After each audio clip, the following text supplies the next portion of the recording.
Deci știți vorba aia cu asta n-am văzut-o venind-o azi. Bine că am reușit cu biletele să rulăm, să ajungem la timp. Cred că mai avem aproximativ o oră și ajungem pe Corsica, în Bastia. Întregul camping e pentru noi.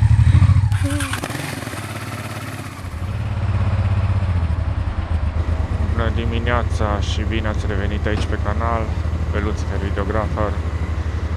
Suntem în a treia zi din tura noastră spre Corsica și în această dimineață, la ora 6, am plecat din campingul nostru, de la cazare, din Hu Venezia Camping in Town, și avem de mers până în partea cealaltă a Italiei, în Livorno, unde sperăm să putem lua astăzi feriul spre Corsica, iar dacă nu reușim, atunci măcar să cumpărăm biletele și mâine dimineață sau după masă vedem la câte îi feriu să putem pleca spre Corsica.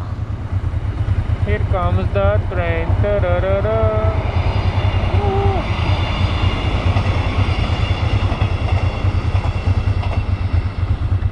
A mers un pic mai repede decât la noi. Nu trenul în sine, ci toată treaba cu bariera. Italia e plină de drumuri din astea cu pomi așa faini. La noi în România majoritatea stăiați de pe marginea drumului, cu pretextul că se întâmplă accidente și mor oamenii în ei. Uite că aici nu moare nimeni.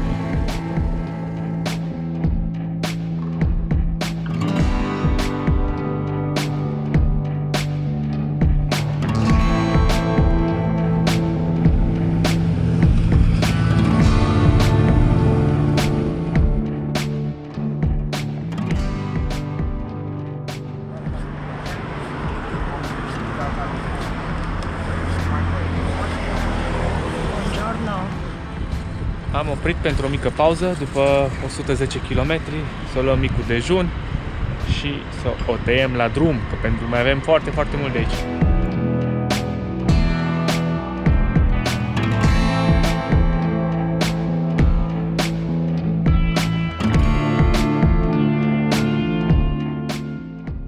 La autostradă noi doar îi facem cu mâna de sus, în rest pe noi nu ne vedeți pe ele.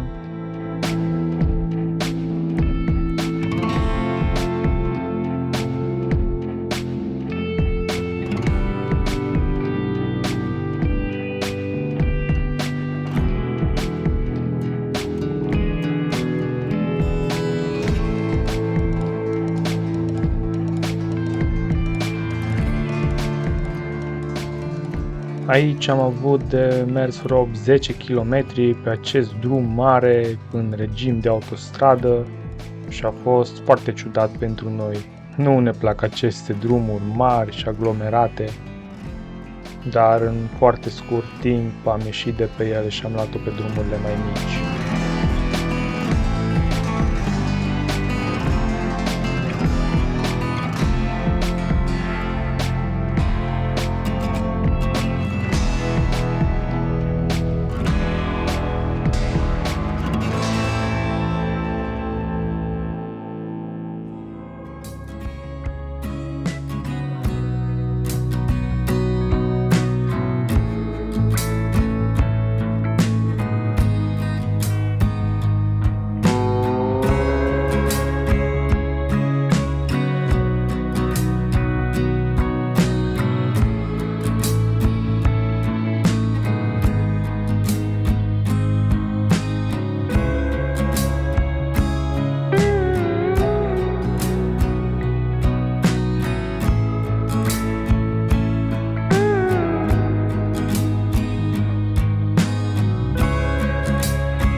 Deci știți vorba aia cu asta n-am văzut-o venind-o azi. Deci ceața asta, pasul ăsta, o nebunie totală. Chiar nu ne așteptam la așa ceva.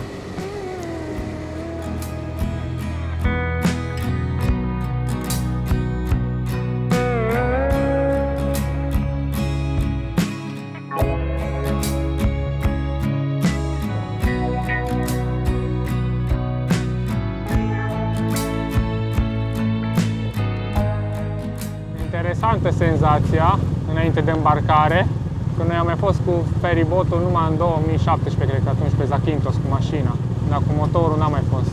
Să vedem ce experiență o fi. Bine că am reușit cu biletele să rulăm, să ajungem la timp.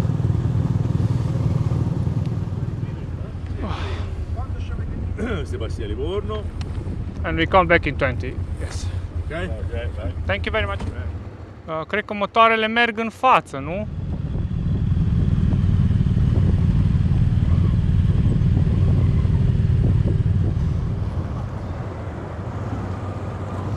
Thank you.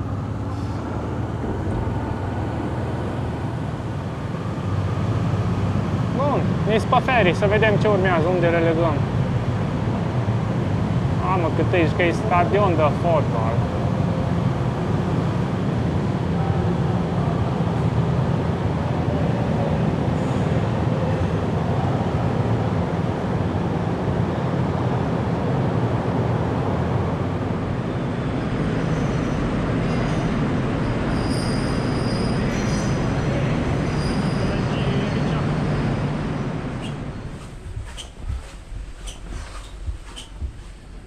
Hai, mergem până jos la, nu știu, deck 6 la 6. Și că acolo ar fi mâncare. Să vedem dacă găsim ceva, un cartof prăjit, un ceva. Hello, pommes frites with schnitzel.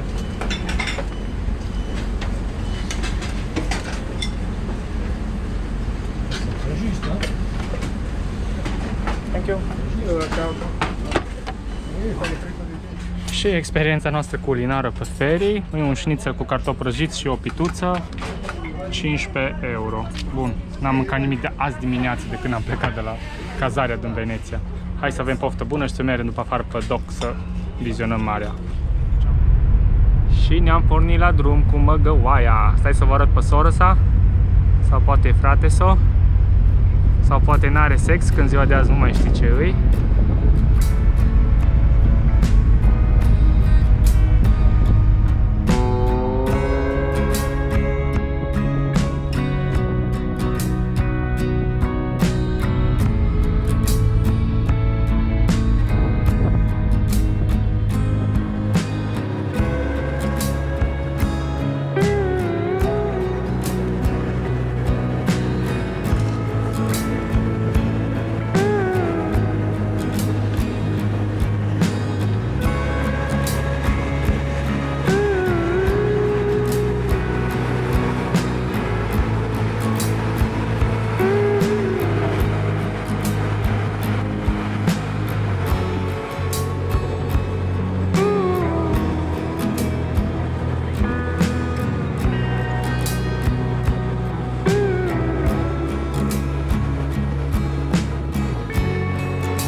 Suntem în așteptarea helicopterului nostru privat.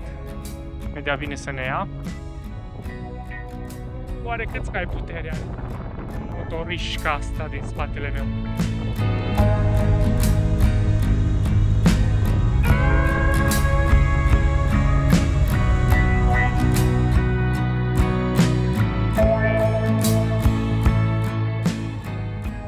Înainte ne-au anunțat, cred că mai avem aproximativ o oră și ajungem pe Corsica, Bastia.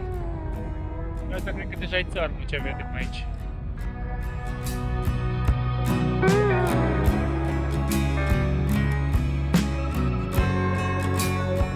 Pentru ambele bilete de ferry, noi am plătit 254 de euro, 144 de euro pentru dus de la Livorno la Bastia și 110 euro pentru întoarcere din Bastia în Livorno.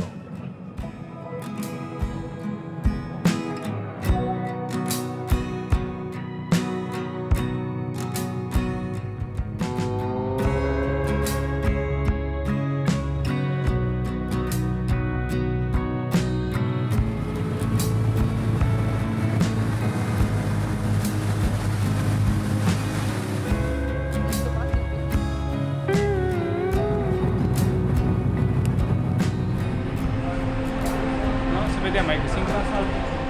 Mai e live.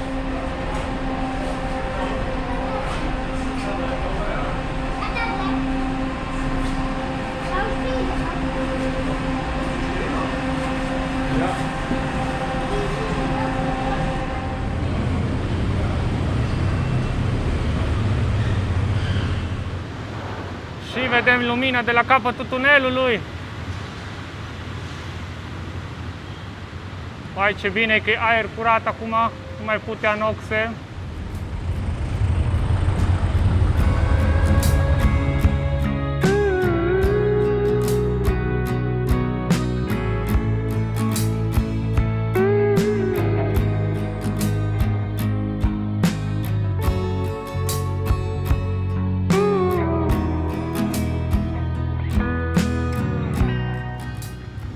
O să vedem aici ce e campingul nostru.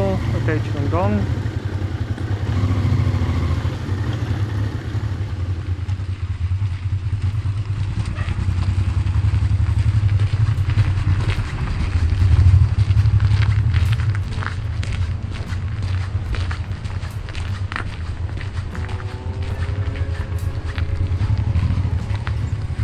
Întregul camping e pentru noi.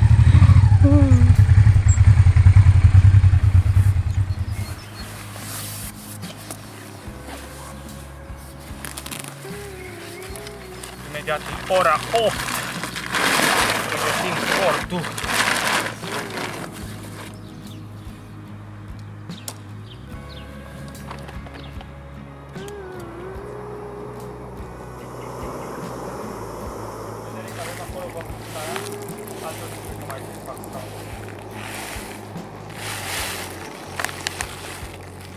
Revenim cu noutăți, în sensul că ne-am campat, am mâncat un orez, mergem să facem un duș și ne culcăm, e ora 9:30 seara. A fost o zi iară destul de lungă, am avut 3 zile de maraton.